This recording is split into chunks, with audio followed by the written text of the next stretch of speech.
भारताचे एक सार्वभौम समाजवादी धर्मनिरपेक्ष लोकशाही गणराज्य घडवण्याचा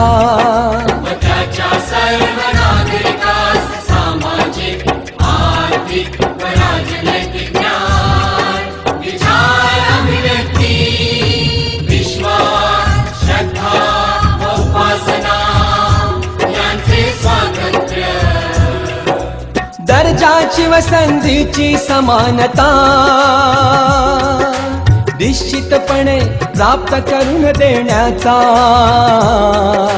आणि त्या सर्वांमध्ये व्यक्तीची प्रतिष्ठा व राष्ट्राची एकता आणि एकात्मता यांचे आश्वासन देणारी बंधुता प्रवर्धित करण्याचा संकल्पपूर्वक निर्धार करून